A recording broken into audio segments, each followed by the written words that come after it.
Eccoci, ben ritrovati qui sul canale YouTube di Radio Rossonera. Oggi è venerdì 9 febbraio e questa è A Gamba Tesa, esatto. Ovviamente insieme a Davide Giovanzana. Ciao Davide. Ciao Leo, ciao a tutti e grazie per essere tornati nel vostro format preferito, ovvero A Gamba Tesa. Vostro e nostro format preferito, anche se oggi non avrei tanto voluto farlo perché a me non mi piace parlare di queste cose, ma ci arriveremo. Intanto fissiamo l'obiettivo, un po' come quello per il riscatto di De Ketelare, alto a 700 like, quindi vogliamo 700 like. Abbiamo su già questo capito di cosa parliamo, esatto. Quindi 700 almeno, ragazzi, almeno. E almeno, l'altra volta l'abbiamo sfiorato, questa volta qui prendiamoli. Commentate qui sotto perché non parleremo solo di De Ketelare, ma parleremo di quella cosa tanto fastidiosa che leggiamo spesso sui giornali, nei siti web, eccetera, eccetera, no?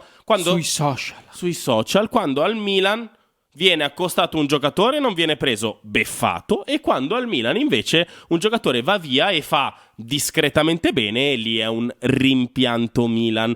Piace tanto mettere Milan vicino a queste due parole, ma chissà perché quando Paolo Maldini ha fatto quell'intervista in cui ha detto abbiamo tentato di prendere Lionel Messi, poi abbiamo capito che non era cosa, nessuno ha parlato di beffa Milan, esatto, di rimpianto Milan, anche perché vabbè. Andiamo avanti. Ma perché? Questo perché partiamo in ordine. I 3 rimpianto Milan di cui parleremo oggi, 3 rimpianti potenziali, e questo ce lo direte voi qui sotto nei commenti, sono, rullo di tamburi, Charles De Ketelare, Hakan Çalhanoğlu e Brahim Diaz, inserito non all'ultimo, ma inserito. No, inserito perché nell'ultima settimana entrambi, a loro modo, hanno fatto parlare di sé. Uno ha fatto una doppietta, uno ha fatto un passaggio che è finito in prima pagina sulla Gazzetta dello Sport. Vabbè, però poteva anche fare... Cioè, anche se si girava, quello è un in prima passaggio, pagina, però... quello è un passaggio che è finito in una prima pagina, e l'altro sta effettivamente segnando. L'altro sta effettivamente giocando al Real Madrid. È entrato nelle rotazioni del Real Madrid, ma lo affrontiamo per ultimo. Partiamo perché dal belga Charles De Ketelare, 9 gol e 7 assist in stagione, di cui però 5 gol in Serie A. Che potrebbe essere anche un po' di più con gli ultimi due. Adesso non mi ricordo di preciso. Comunque, però sono 9 gol e 7 assist in generale, alcuni contro la temibile armata Rakov, esatto, in Europa League. Però va detto che al Milan solo Olivier Giroud ha fatto più gol e assist di Charles De Ketelare. È un rimpianto? No. Motiva? Per me non è un rimpianto. Di fronte a questi numeri, Charles De Ketelare non è un rimpianto. I numeri sono abbastanza impietosi. 40 presenze complessive con il Milan, 13 volte da titolare, 1480 minuti, 0 gol e un assist. Quindi un apporto nullo e una valanga di gol mangiati. Ci sono dei ma che adesso analizzeremo. Con l'Atalanta 26, 9 e 7, 17 già da titolare, 1574 minuti. Ha già giocato di più quello che ha giocato l'anno scorso. Milan ha pagato 35 milioni e l'ha venduto a 3 di prestito, 23 di riscatto e 2 di bonus, probabilmente legati al piazzamento Champions dell'Atalanta, che credo raggiungerà, quindi sono 26 più 2, 28, più il 10% sulla futura rivendita. Alla fine il Milan riguadagnerà i 35 che ha speso. Non è un rimpianto Charles De Ketelare per me, perché in questo paese qui, con la narrazione che c'è intorno alle cose del calcio e non solo, c'è sempre la tendenza ad andare a cercare delle colpe e dei colpevoli. È successo che questo ragazzo ha pagato forse qualcosa nella quale non c'entrava molto, e ne abbiamo parlato tanto nell'estate, ma succede nella vita che a volte ti trovi nel posto sbagliato al momento sbagliato, nel contesto che in quel momento non fa per te. Cioè i calciatori, anche potenzialmente fortissimi campioni, leggende, devono avere comunque, devono essere inseriti nel contesto giusto. Cioè, quanti sono i giocatori che li metti, cioè Cristiano Ronaldo, Messi, questi qui, e poi più o meno Mbappé, vedremo Mbappé quando cambia. Con la Francia è un campione, col PSG un campione, con Real sarà un campione, però c'è bisogno del contesto. Bisogna sempre cercare, è colpa del giocatore, è colpa di Pioli, è colpa della dirigenza. Ma su De Ketelare è andata così. Il discorso è un po' che in questo Milan qui non avrebbe trovato spazio comunque. Poi, se vogliamo andare a fare il giochino, se Pioli fosse stato esonerato a giugno, fosse arrivato un altro allenatore e De Ketelare fosse rimasto, avrebbe giocato. Ma avete visto quanti congiuntivi, spero tutti giusti, ho messo prima cioè stiamo parlando, però forse esatto, di un ragazzo che a Milan si è trovato male, si è trovato male, con l'allenatore si è trovato malissimo, neanche a parlarne, che ha un ruolo che al Milan non esiste in questo momento, la seconda punta. Poi tu mi dici l'anno prossimo, occhio, antenne drizzate, potrebbe... Va bene, prenderemo un'altra punta. Io sono stato dispiaciuto dell'apporto del ragazzo, eccetera, eccetera, però per me c'è sempre una parte di colpa anche sua, perché l'Atalanta è la culla. Sì, il parco giochi. Esatto, il Milan giochi. È il mondo. Sì. Cioè il Milan è... sei buttato e devi farlo tu da solo. E solo se hai un certo tipo di mentalità o la svilupperai, non lo so, ma sarà tardi a quel punto, riesci ad affermarti. Il problema per me principale di De Ketelaere è un po' su quello, sta segnando tanto, eccetera, eccetera, ma non mi dà l'impressione di essere un ragazzo che può avere una forza mentale tale per reggere il Milan. 20 giorni lo vediamo a San Siro, Quindi riproporremo gamba tesa su De Ketelaere dopo Milan-Atalanta. Ma io sono d'accordo con te, Leo, di base. Però non mi piace questo discorso, andare a dire tutta colpa dell'allenatore, tutta colpa della dirigenza, tutta colpa della scelta di mercato, tutta colpa del giocatore. Posto sbagliato, momento sbagliato, contesto sbagliato. È stato giusto venderlo, è stato una buona cessione a livello economico, perché comunque ti sei andato a creare un pacchetto che probabilmente ti farà rientrare della spesa, e quindi è come se non fosse successo niente.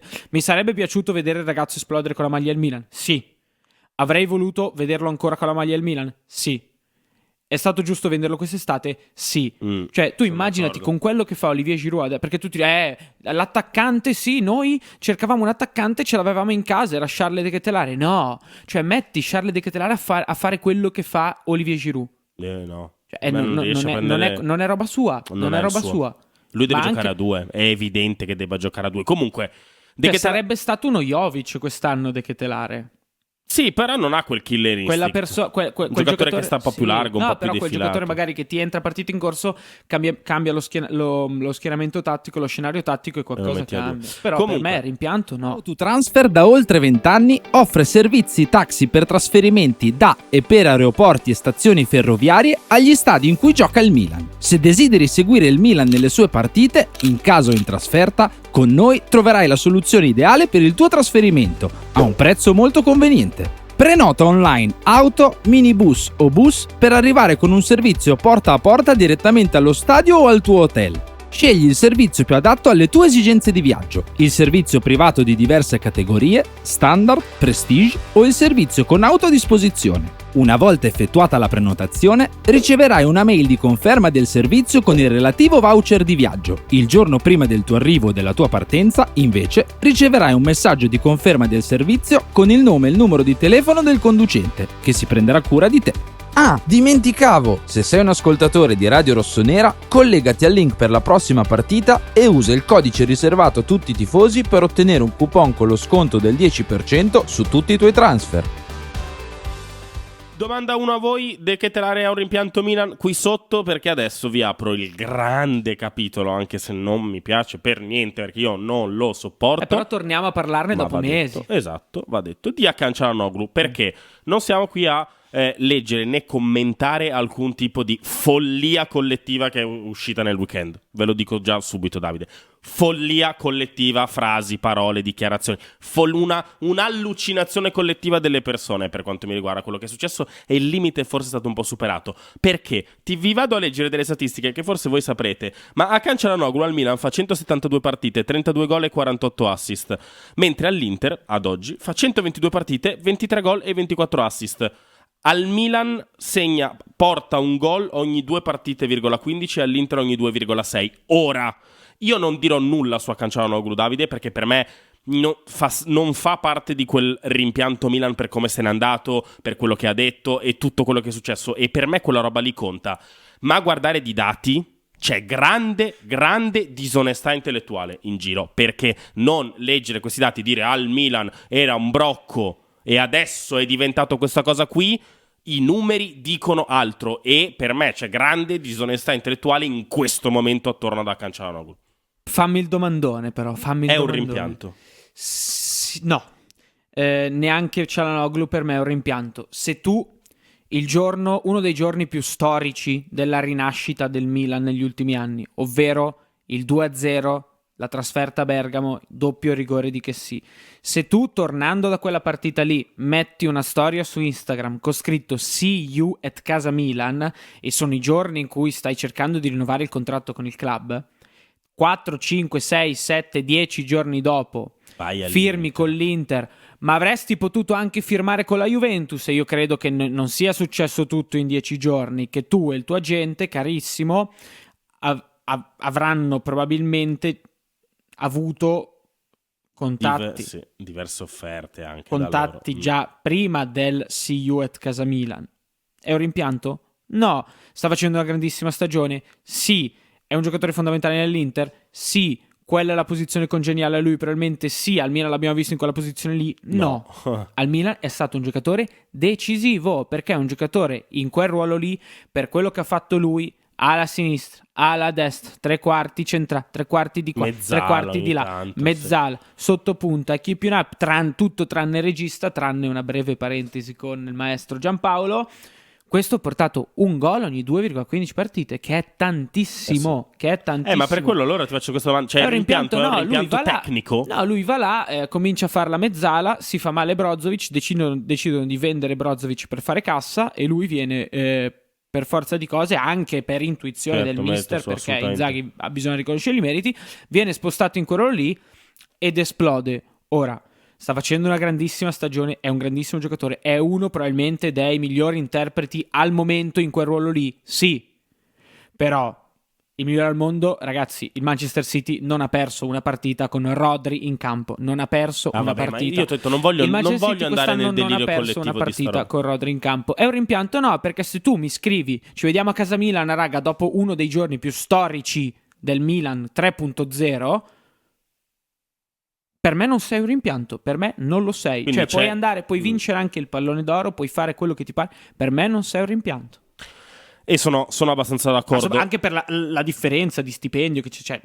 Sì, esatto. Va lì per prendere. Esatto, perché l'Inter ha un tetto ingaggi necessariamente più alto del nostro, può permettersi ingaggi maggiori rispetto ai nostri, e anche da qui l'esigenza. Casa Milan, no, ma ti capisco. E adesso invece passiamo a uno che è il mio un po' rimpianto. Ok, non il rimpianto che senza di lui non si può giocare a calcio, però già l'anno scorso, quando era sotto l'occhio del ciclone, perché lui è stato tanto sotto l'occhio del ciclone, ovviamente sto parlando di Brahim Diaz, per me ottimo Çalhanoğlu all'Inter, bravo, fantastico, ottimo De Ketelaere all'Atalanta, fantastico. Ma ragazzi, uno sta giocando al Real Madrid, cioè non c'è niente di meglio del Real Madrid. E Brahim sta giocando, non le sta giocando tutte, non le sta giocando titolare, ma Brahim è un giocatore che entra e segna anche gol pesanti. E occhio ai gol pesanti, perché Brahim al Milan li ha sempre fatti gol pesanti. È stato penalizzato da un sistema di gioco che lo ha costantemente messo in questo trio. Te lo ricordi, no? Leao, Messias, Diaz, questo trio che non funzionava, solo Pioli non riusciva a capirlo, è stato penalizzato da questo. Brahim Diaz, voi dite trequartista? Può fare anche l'esterno destra, non dico che adesso ci serve un esterno a destra, per carità, però ragioniamoci, Davide, a 20 milioni quello che era, è un rimpianto? No. Quindi io concludo. Tu mi fai fare una puntata per dirmi 3 no. No, io ti dico 3 no. Cioè, per me non esiste parlare di rimpianto per una roba del genere. Per me i rimpianti sono altri. Per me il rimpianto allora un rimpianto. Per me il rimpianto è Coco Seedorf. Cioè, quello lì è un rimpianto. O Coco Pirlo, cosa che era? Coco Pirlo. Sì. Per me quello lì è un rimpianto. Cioè, Brahim Diaz avremmo potuto riscattarlo a quella cifra lì. Sì. Cosa avrebbe fatto quest'anno?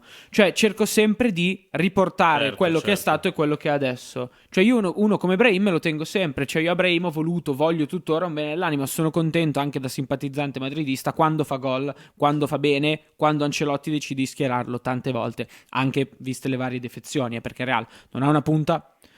Vini quest'anno è sempre rotto, non ha difensori, quindi i centrocampisti vanno a fare difensori, cambia su tutto e Brahim gioca. Però Brahim in totale con la maglia Real Madrid 47 gol, 47 partite, 9 gol e 6 assist, tra quelle che ha fatto prima e quelle che sta facendo in questa stagione.